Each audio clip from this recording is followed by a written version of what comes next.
And now to the analysis of Shields and Brooks. That is syndicated columnist Mark Shields and New York Times columnist David Brooks.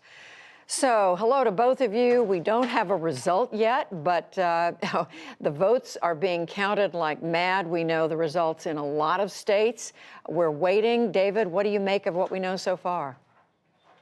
Well, if ever there was a campaign that was going to be a blowout, I thought this was it. I thought we had an unpopular president that people were ready to get rid of. I expected a large margin, and I was wrong. It's about a 2.8 percentage point margin nationally. And so I think what we've learned is that we are a very evenly divided nation, two groups of people in non-overlapping universes. For a time, it seemed, and I think people in both camps thought, well, the people on my team could eventually crush the people on the other team, and my team will get to rule. I think we now have to face the reality. That's just never going to happen. The other side is never going to go away, and we've got to find a way to live with each other. And so to me, that's the biggest takeaway of where we are right now. Mark, divided country. Divided country. Divided country, Judy. But you know, if you look at it in historical perspective, in the last century, only 3 presidential challengers, nominees, have defeated an elected president seeking re-election. And it's a pretty impressive group, if you think about it. It was Franklin Roosevelt, it was Ronald Reagan, and it was Bill Clinton. All of whom were at least 2-term presidents. One was a 4-term president. And I think history would say successful president. So Joe Biden joins a pretty awesome group of people. He will end up, in my judgment, with a 52 to 47 popular vote percentage decisively, and decisively in the Electoral College. David's right. It was close. We are divided. What surprised me as much as anything was the loyalty and the enthusiasm of Donald Trump's constituency. They turned out in surprisingly impressive numbers, and Donald Trump, if he got over his hissy fits and sort of silly actions since the election, could take credit for the Republicans picking up House seats in 2020 and retaining their majority in the Senate. With the exception of Susan Collins, every other Republican Senate candidate who won with Donald Trump. Susan Collins had a 17-point split in Maine. That was the only ticket-splitting state in the country. Now, David, I know you've had a chance to look inside some of these numbers, why voters voted, who voted how, and why people voted the way they did. I mean, even as we're waiting for the final numbers, what does that tell you about the country, about who we are? Well, I mean, the surprises were the gains that Republicans made among Latinos and African Americans. Donald Trump had a higher share of the non-white vote than any Republican in 60 years, as he said. And that was a surprise to me. He doubled his support among the LGBTQ community. And so a lot of people are voting by different narratives. There is a certain narrative that he's a racist and that he's just a force for racism. I think there's a lot of truth to that narrative, but a lot of people clearly have different narratives in their head. And so I think we should be humble about generalizing across groups of people, especially people we've never met. And so I think that. The second thing is that the Republican Party really is the party of people without college degrees, much more so than ever before. We saw swings of moderates, swings of college-educated suburbanites to the Democratic Party. And I think the Republican Party can if they're going to feel good about this election, they can see the potential of a future party as a multiracial working class party. If they can win support across racial lines among those without college degrees, then that's a very viable party, and they should really focus all their attention on what can we do for people without college degrees of all groups. What about that, Mark? And as you look at how people voted, which way they went, what do you see? What does it tell you about us? Picking up on what David said, you can't make generalizations about people you do know, David. Yeah.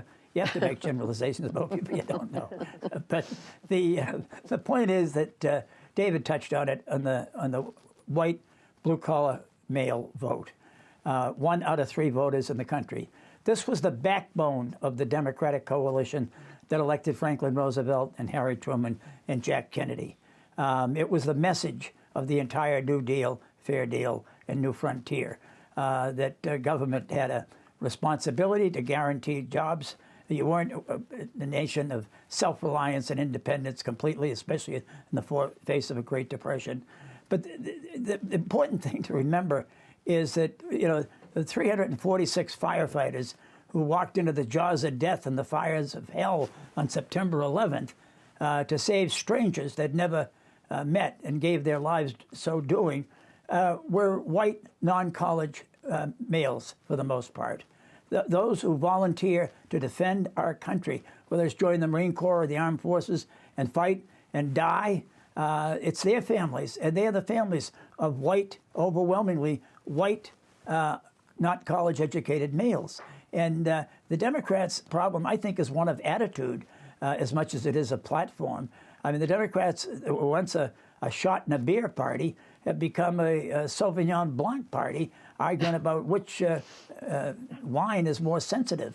And I really do think this is a problem for Democrats, and they have to approach with some humility this very important constituency, which Donald Trump beat them almost 2-1 and beat Joe Biden.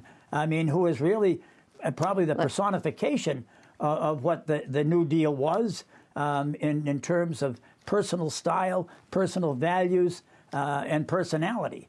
He wasn't beating an elitist Ivy Leaguer. So I think that's a real problem for Democrats. And I would add the Hispanics.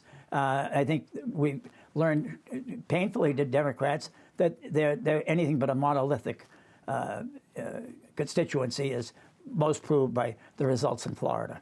I want to turn you, David, to the president's reaction so far to the results of the lashing out, the accusations of fraud, and the rest of it. How much does all that matter? I mean, does the delay in knowing the result, how much will that matter in the end? I thought the president in his press conference last night was awful, horrific if we weren't used to him, but also wan. He looked like he was not really fighting. He was just constructing rationalizations for a man who can't admit that he can lose at anything. And I think I've been heartened. I mean, as we're from William and others, there is a lot of crazy stuff going on the internet, a lot of conspiracy theories, as if the Democrats have this elaborate vote rigging thing in which they lose the Senate. Like, it doesn't pass even surface plausibility. But what has heartened me is that so far our system seems to be holding better than many people feared. A lot of Republicans are happy to see Trump go and are ushering statements or just non-statements and not getting on this train. And state legislators in places like Pennsylvania have said, we're not getting involved in this. And the nightmare scenario was that you would get competing slates of electors from places like Pennsylvania. But that would require the complicity of a lot of the politicians in these states. Yeah. And so far, they don't want to get involved. So I think the system is doing way better than we could have feared. You do have Lindsey Graham out there echoing what the president's saying. Yeah, for sure there are some, and Fox is divided. The all-important Fox News seems to be divided. But so far, we have not seen violence that much in the streets. So far, it looks like calmer than many predicted. Mark, what is your take on the president and how he is reacting so far, and what it says? David, he's younger and more optimistic. I have to say, I haven't found that many good Germans among the Republicans who are resisting just think, Judy, the president, before the largest audience in the history of humankind, according to him, took an oath to solemnly preserve, protect, and defend the Constitution of the United States. I mean, I just wish he would reflect on that for 30 seconds.